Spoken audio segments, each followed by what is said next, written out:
Bonjour, dans la capsule suivante, nous allons parler de factorisation de trinômes, en fait, le cas particulier des carrés de binômes ou appelés trinômes carrés parfaits. Alors, pour d'abord commencer, on va établir ce qu'est le carré d'un binôme. Alors, lorsqu'on effectue la mise au carré d'un binôme, il se passe toujours les mêmes choses. Alors, si par exemple, je prends x plus 2 et que je mets ça au carré, ben, je vais penser qu'en réalité, c'est x plus 2 fois lui-même. Et je vais donc effectuer les 4 multiplications auxquelles il faut penser lors de ces multiplications-là. D'abord le x fois le x qui donne x2. Ensuite le x qui multiplie le deuxième terme, le deuxième élément du deuxième binôme. Donc le 2, ça va donner 2x. On recommence avec 2 fois le x qui donne 2x également. Et finalement 2 fois 2 qui donne 4. On va remarquer ici que les deux multiplications centrales, ce sont les mêmes, hein, parce qu'en réalité, j'ai pris le premier x avec le deuxième 2, ensuite le premier 2 avec le deuxième x. On effectue donc toujours la même multiplication deux fois. Alors, au final, ça nous donne le résultat x2 plus 4x plus 4, mais je veux qu'on se souvienne qu'on obtient le même résultat lors des multiplications numéro 2 et 3. On va donc observer ça puis essayer d'utiliser plus rapidement. Par exemple, si je veux mettre 2y plus 5 au carré, ben je vais me souvenir que, et je ne suis pas obligé de l'écrire au complet, la première multiplication que je fais, c'était 2y fois l'autre 2y. Donc, si vous préférez, 2y au carré.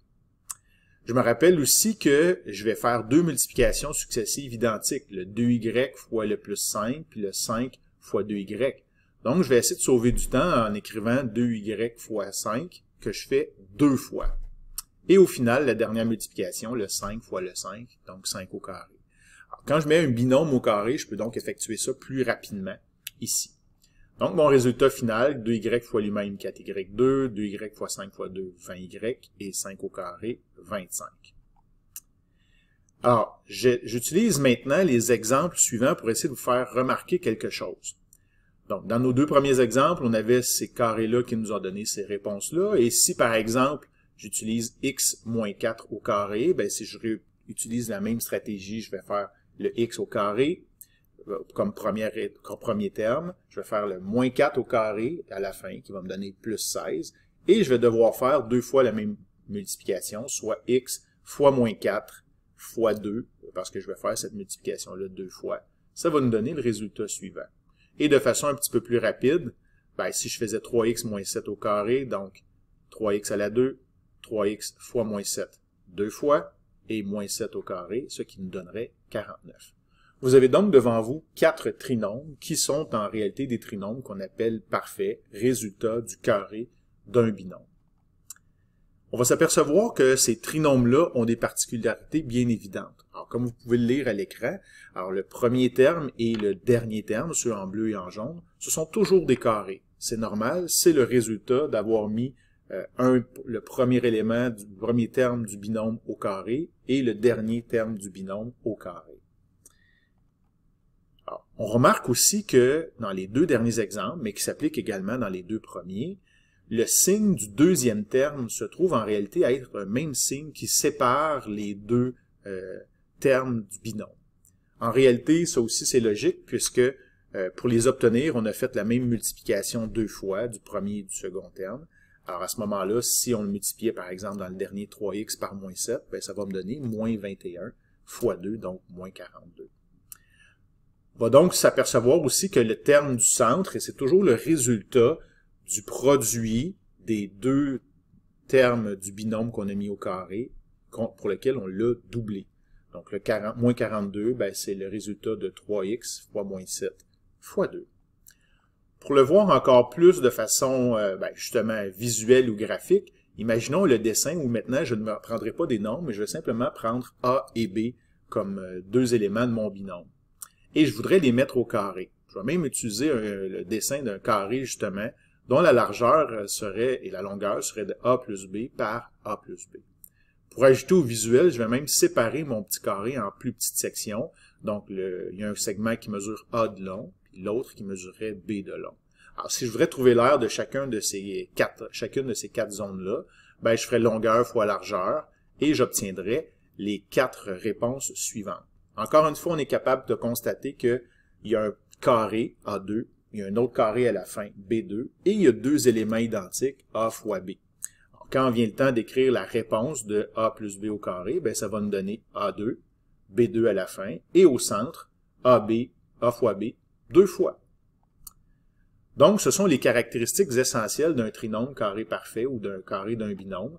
Alors, le premier et le troisième terme, seront toujours des carrés. On les identifie par A2 et B2.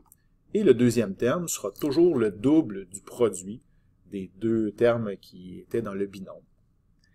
Alors, on va maintenant faire des exemples pour essayer de mieux comprendre, soit x2 plus 6x plus 9. Je vous rappelle qu'on essaie maintenant de factoriser ça.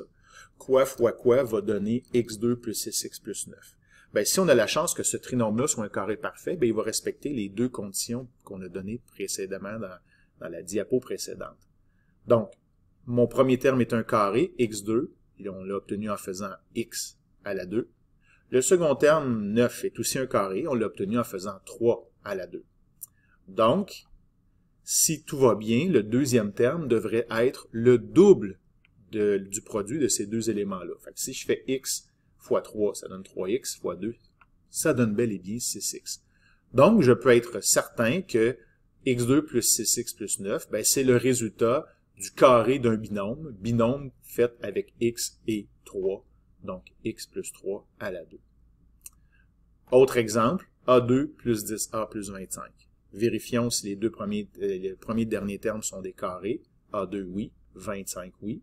Donc, ça veut dire que les deux éléments que j'ai mis à la 2 sont A et 5.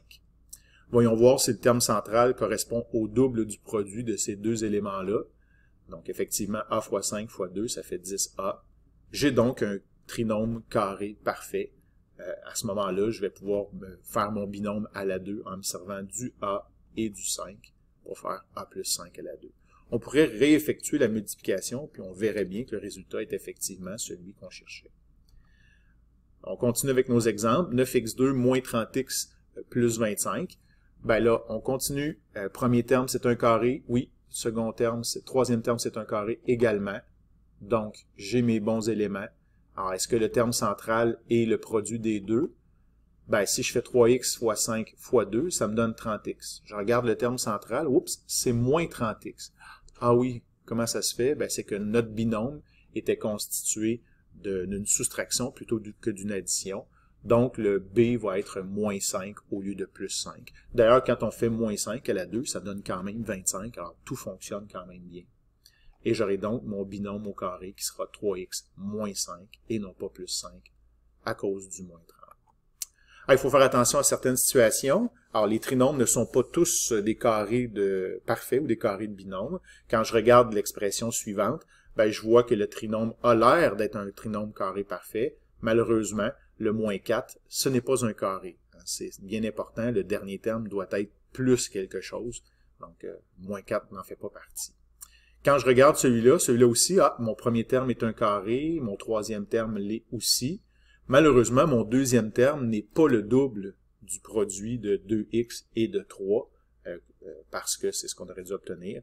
Donc, je n'ai pas devant moi un carré parfait. On aura donc d'autres stratégies pour factoriser ces trinômes-là qui ne sont pas des carrés parfaits.